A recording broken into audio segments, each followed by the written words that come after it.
Arlong Park, um dos arcos que fez com que muita grande parte das pessoas decidissem continuar assistindo One Piece, eu incluso nessas pessoas.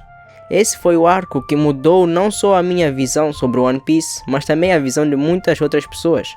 Esse arco é um ponto de virada para a história, onde One Piece fica bom.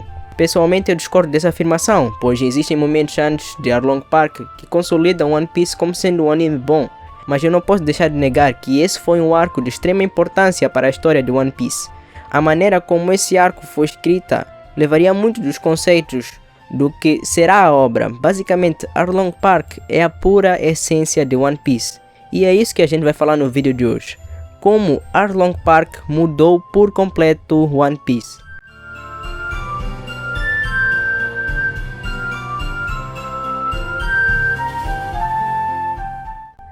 Olá, eu sou o Prometheus e sejam bem-vindos ao meu canal. Bom, o arco de Arlong Park se passa logo após o arco do Baratie e pertence à saga do East Blue, que serve como uma porta de entrada para Nami no bando dos Chapéus de Palha e para o desenvolvimento tanto da Nami quanto dos outros membros do bando. Esse arco começa a partir do ponto em que Nami traz seus companheiros e rouba o Going Merry e vai até a ilha de Arlong Park, que era onde um grande pirata homem-peixe ficava. Esse era Arlong. Depois disso, os nossos personagens principais vão atrás dela para recuperar suas coisas e a sua companheira. Eles chegam na ilha e é assim que vemos como toda a estrutura do One Piece irá funcionar a partir daquele momento. Isso é uma coisa que você pode ver em praticamente todos os arcos depois de Arlong Park. Assim que eles chegam na ilha, eles se separam para poder explorar melhor a ilha, para mostrar a nós telespectadores vários núcleos diferentes e diferentes pontos de vista que serão trabalhados durante o arco. Assim somos revelados de como Nami na verdade era uma traidora e que na verdade ela estava roubando tesouros para o seu bando. E tudo aquilo e todo aquele discurso de ela odiar piratas na verdade era só uma mentira. A princípio, quando eu estava assistindo, acredito que muitos de vocês, enquanto assistiam também sentiram bastante ódio pela Nami naquele momento. Mas é aí que entra toda a backstory tanto da Nami quanto da vila em si. Acontece que há bastante tempo atrás naquela ilha, Arlong, um homem-peixe extremamente violento, chegou na ilha com seus companheiros e tomou todo aquele lugar na base da violência. Assim ele ordenou para que os cidadãos daquela ilha pagassem impostos para continuarem vivos. Caso contrário, eles seriam mortos pelo Arlong e seu bando. Bell-mère e suas filhas adotivas, Nami e Nojiko, não tinham dinheiro para pagar os impostos para aquelas três. Assim Bell-mère é morta por Arlong, para que assim ela conseguisse pagar os impostos tanto de Nami quanto de Nojiko, para manter elas vivas um pouco mais. Nesse meio tempo, Arlong consegue ver a habilidade da Nami para construir e desenhar mapas. Assim ele leva a Nami consigo e propõe um acordo para pagar pela liberdade, não só dela, mas também de toda a vila. Ela teria que juntar 100 milhões de berries e dar o dinheiro para Arlong.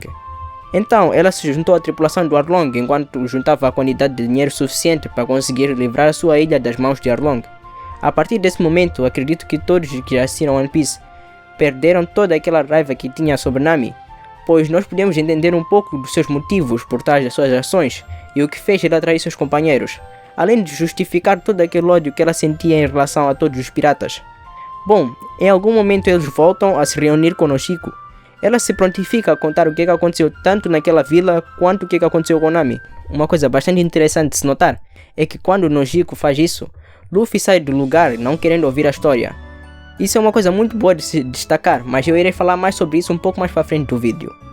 É neste momento que somos apresentados à marinha em One Piece. Em alguns momentos nós já sabíamos da existência dessa força militar, inclusive um dos primeiros oponentes do Luffy foi um marinheiro. Porém, até Arlong Park nós não tínhamos uma ideia clara do que era esta organização e de como ela funciona. E é aqui que nós somos revelados como a marinha trabalha e de que perspectiva será mostrada para nós, o público. Nesse arco, tal como na maioria dos arcos em One Piece, a marinha nos é mostrada como sendo uma organização extremamente corrupta, mesmo tendo ótimos princípios e valores que a defender a população. É exatamente isso que acontece durante o arco de Arlong Park. Ao invés de tentar livrar Arlong daquela ilha, eles decidem fazer um acordo com ele, onde ele receberia uma parte do valor dos impostos e assim ele faria vista grossa a tudo que Arlong estava fazendo naquela ilha e com aquelas pessoas. Esses mesmos marinheiros tomam conhecimento a partir de Arlong sobre o tal do tesouro da Nami, que ela estava escondendo debaixo da sua casa. Assim eles vão até lá a pedido de Arlong para levar consigo todos os tesouros que Nami passou a vida inteira juntando. Com isso temos aqui uma das, se não a melhor cena de toda a saga de East Blue. que é a cena da Nami, que estava lá no chão devastada por tudo aquilo que acabava de acontecer. É interessante a gente pensar que nosso cérebro tem meio que uma trava que nos impede de causar dano ou dor a nós mesmos. Isso é uma coisa bem estudada dentro do ramo da psicologia. Porém, naquele momento Nami estava tão abalada que mesmo com isso ela não parava de se machucar. É onde Luffy para ela e é onde finalmente ela decide pedir ajuda ao Luffy. E sem questionar nada, Luffy aceita ajudar a sua companheira e como um símbolo do quão Luffy tinha um apreço por sua Nakama, ele confia a Nami o seu maior tesouro, que era o chapéu do Shanks. A partir daí temos uma sequência de cenas muito boas.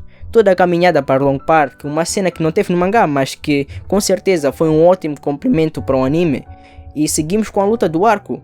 Porém eu queria destacar um momento bem importante no meio disso, que é quando Luffy e Arlong têm a sua luta estendida para dentro do prédio de Arlong Park, onde ocasionalmente eles acabam lutando dentro do quarto onde Nami era obrigada a desenhar mapas para Arlong. Lá dentro, Luffy deduz que tudo aquilo era da Nami, coisa que Arlong confirma logo depois.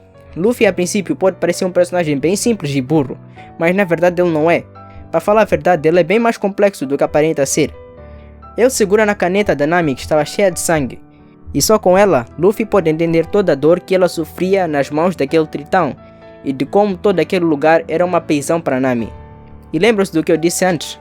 Não é como se o Luffy soubesse o que aconteceu no passado da Nami. Ele mesmo não queria saber por escolha própria. Foi ele quem decidiu sair quando a Nojiko se prontificou a contar a história para os outros.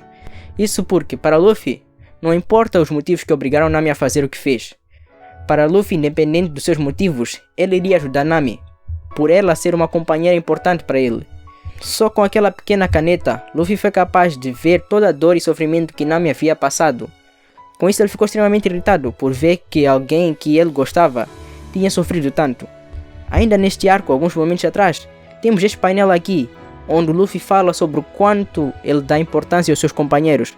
Ele admite que não sabe cozinhar, ler mapas, usar espadas e muito menos mentir, independente de qual deles for, independente do tempo que ele os conhece, independente do seu passado. Luffy os considera como grandes companheiros e amigos, e que sem nenhum deles ele não poderia alcançar o seu maior sonho. Ele não poderia encontrar o One Piece. Voltando para a luta, Luffy decide que a melhor coisa a fazer era destruir todo aquele lugar e as coisas que prendiam Nami a Arlong Park.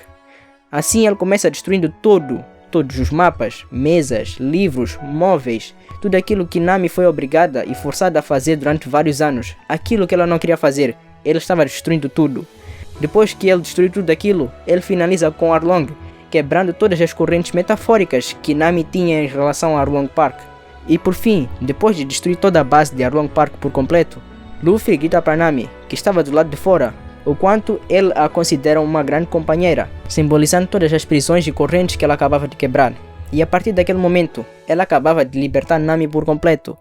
Nami, a partir daqui, ela poderia partir para o mar e fazer o que ela mais gostava, que era ficar ao lado de seus companheiros. Só com isso tudo que eu disse neste vídeo, acredito que podemos ver que o arco de Arlong Park traz uma grande simbologia e um pesar em toda a história do One Piece. Com certeza uma história que ficou marcada dentro do One Piece. A maneira como o arco é feito tem muito do que o One Piece fez após este arco. A partir daqui parece que realmente a história do piratinha que estica muda por completo. Por isso eu digo que o arco de Arlong Park mudou por completo o mangá de One Piece, pois foi a partir deste arco que nós começamos a ver o que seria One Piece. One Piece é Arlong Park e Arlong Park é essencialmente One Piece.